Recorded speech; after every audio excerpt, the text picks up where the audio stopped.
Hello everyone. Today, me, Ivana and Rosie will present about the last stage of the ADDIE approach, which is evaluation stage. Next.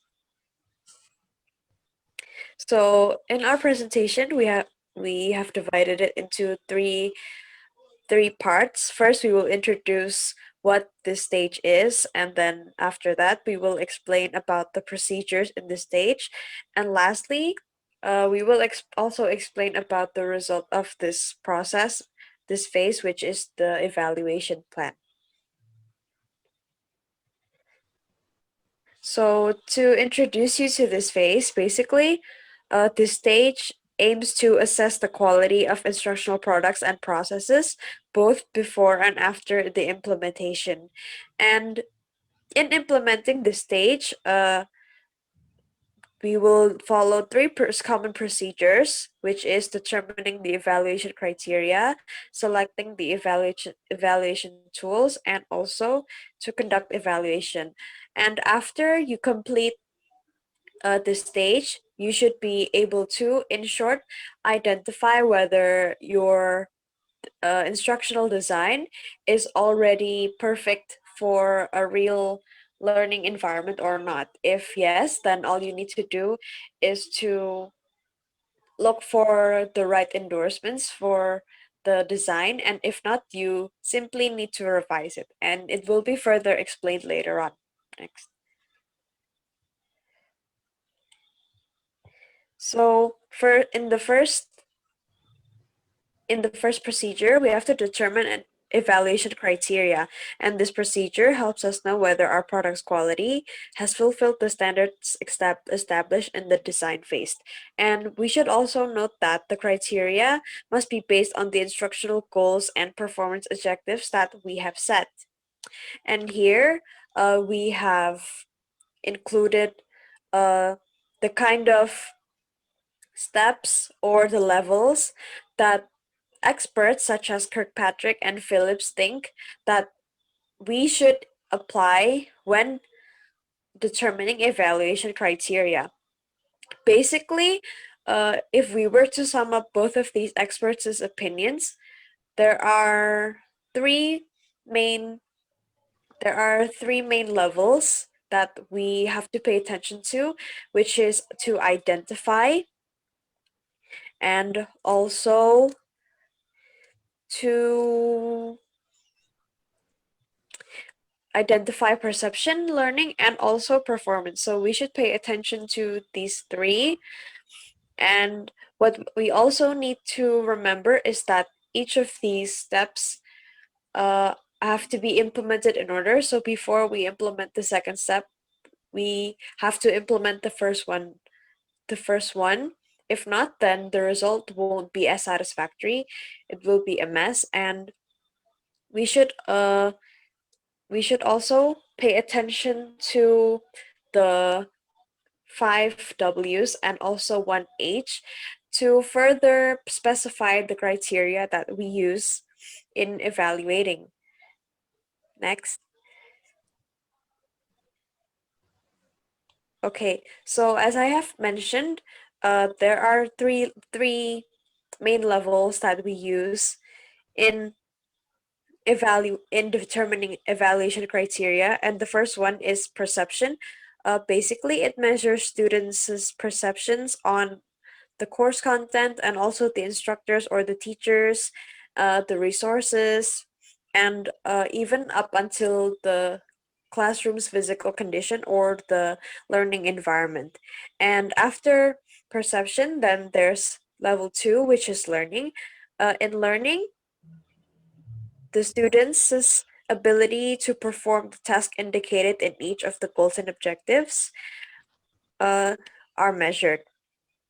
But in this step, it doesn't guarantee that the knowledge and skills learned during the instruction will actually be used on the job. And then after the second step, there comes the third step, which is performance.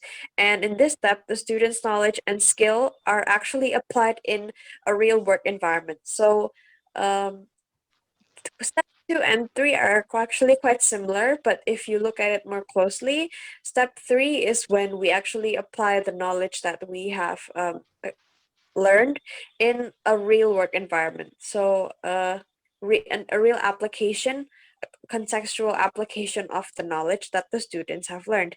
But this level doesn't provide a measurement of impact on the organization's goals. Next. Okay, so here, uh, the 5W and 1H question is used to further specify what kind of things are actually covered in the first level. So by looking at this slide, we know that uh, in the perception level, teachers will administer the teacher will administer this level, and what is being measured is that the students' perception. The where and when is that it will be measured immediately at the conclusion of the course within the learning space or the classroom. As to why we should implement this level is we implement it to determine degree of satisfaction with the content and also the teacher, as I have mentioned earlier. And the methods that are usually used is to use survey, questionnaire, interview, Likert scales, and also open-ended questions.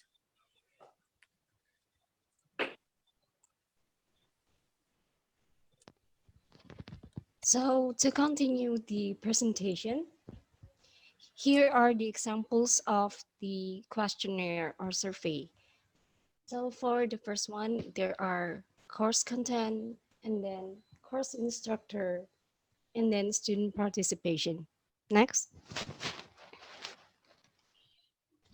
So to level up more, here are the second stages of the evaluation stage, which is learning. Like the previous presentation, there are 5W and 1H to determine whether our instructional product are valid or not. So when it is implemented is when um, the learning situation or this implement of learning stages during the period of the course, and then it is implemented in learning space, whether in classroom or on the job. And the aim of this learning stages or level is that to determine students' potential to perform on the job and determine quality of the learning resources. So how it is implemented? By examinations, role plays, observations, practice, and simulations. Next.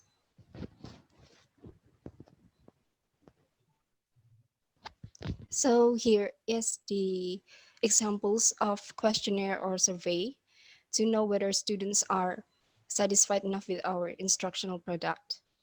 Like they could also use fill in the blank with circles or multiple choice, like the second examples. Next.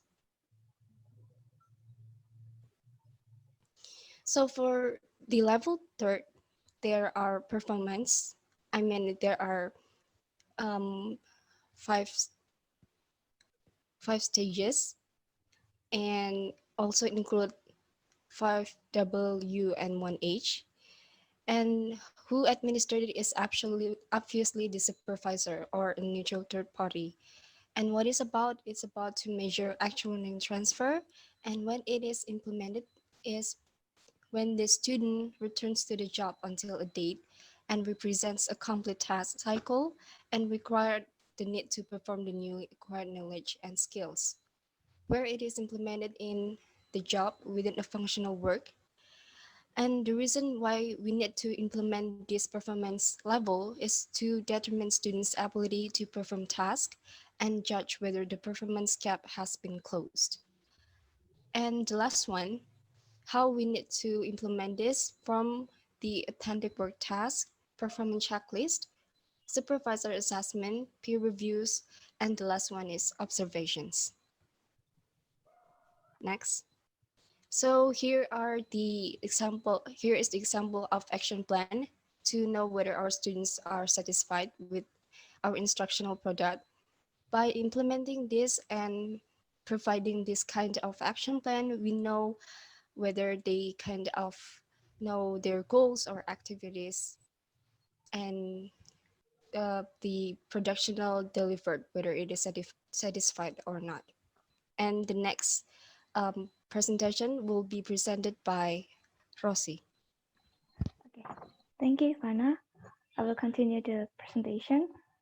Then next, selecting evaluation tools.